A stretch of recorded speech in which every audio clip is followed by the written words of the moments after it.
بين لاعبي الفريقين. ابو تريكه سيسدد الركله الاولى.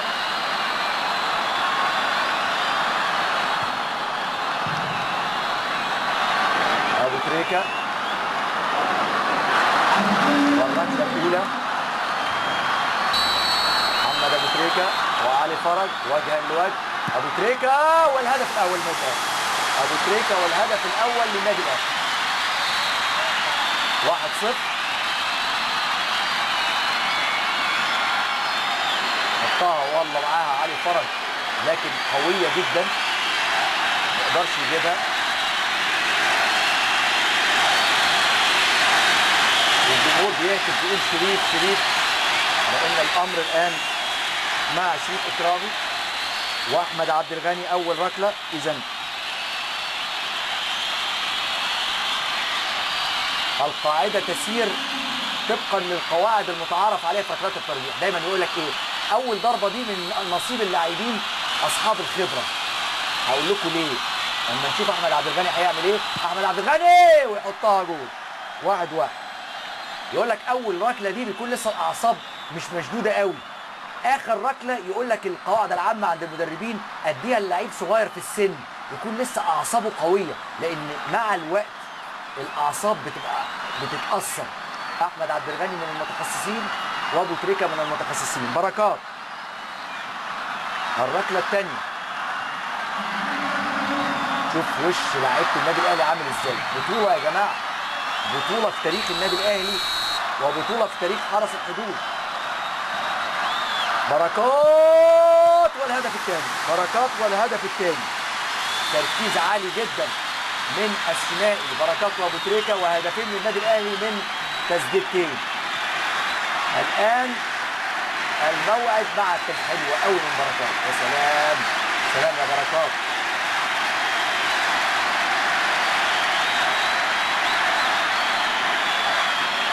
مين هيسدد؟ ده احمد حسن مكي. احمد حسن مكي وشريف اكرامي.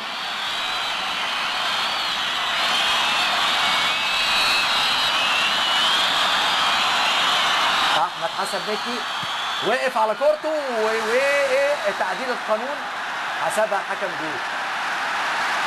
هيقول هيعيدها صح. على فكره القانون ده اتعدل امتى؟ اتعدل من اسبوعين بس. بص اهو الكره دي خلاص كانت ايام حسني عبد ربه في كاس الامم ماشي، دي كده لا.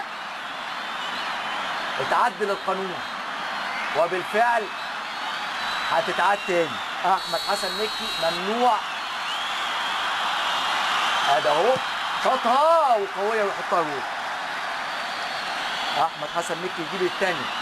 انما احمد حسن مكي عمل يمكن ربما اول تطبيق لتعديل اللائحه من البورد. التعديل اللي حصل من ايام قليله حوالي 3 أسابيع طبق على احمد حسن مكي. محمد فضل. 3 اصحاب الخبره هم اللي شاطوا في النادي الاهلي. محمد فضل يسدد وتيجي في الايه. يا محمد فضل يضيع.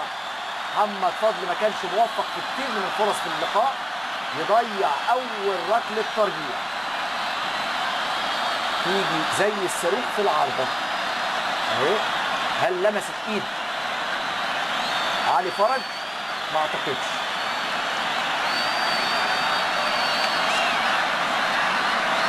احمد عيد عبد الملك. احمد عيد. هنشوف احمد عيد. احمد عيد ويحط الجول الثالث. يبقى 3-2 بعد 3 ضربات. احمد عيد عبد الملك يحط الجول الثالث. ما فيهاش يا جماعه ابدا اي توقعات. هذه الركلات اللعينه بيسموها بص في نص الجول، في نص الجول بالظبط. يعني لو واقف شريف اكرامي كانت بداها في ايده، بس طبعا في لعيبه بتبقى محترفه يتعمد يحطها في نص الجول. محمد فضل عمال ساجد وبيدعي ربنا ان يطلعه من المأزق ده. هو ضيع ضربه الجزاء. هنشوف مين اللي هيسدد. وائل جمعه. وائل جمعه محتاج اعصاب قويه جدا. وائل جمعه ويحط الجول، يحط الجول الرابع الثالث للنادي الاهلي من 4-3. الدور على شريف اكرامي. شريف اكرامي دلوقتي المسؤوليه عليه انه يصد كوره ويرجع المباراه تاني. كوره جت في القايم ودخلت.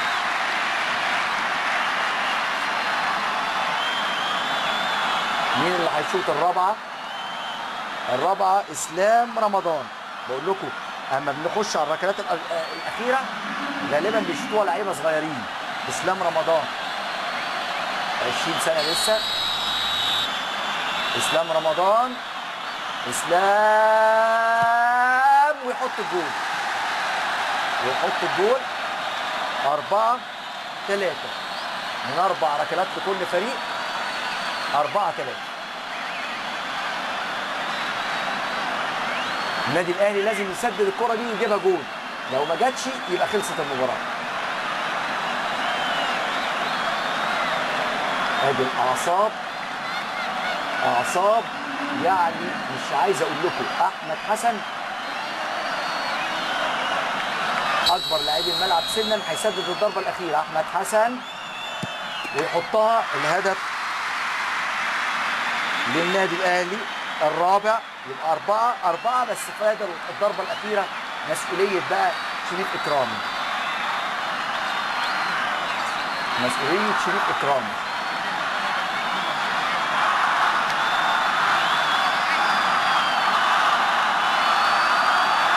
بص لف أنكر رجله كده حطها في الزاوية البعيدة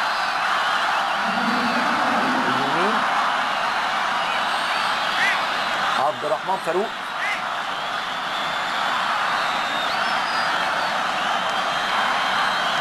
عبد الرحمن فاروق على تسديد الركله الاخيره، وامال جماهير النادي الاهلي تتعلق بشريف اكرامي ويحط الجول. يحط الجول يسجلوا 5 ضربات فريق حرس الحدود ويكرروا فوزهم بكاس مصر للمره الثانيه ويحققوا اللقب الثالث ليهم في تاريخهم فريق حرس الحدود. انجاز كبير جدا.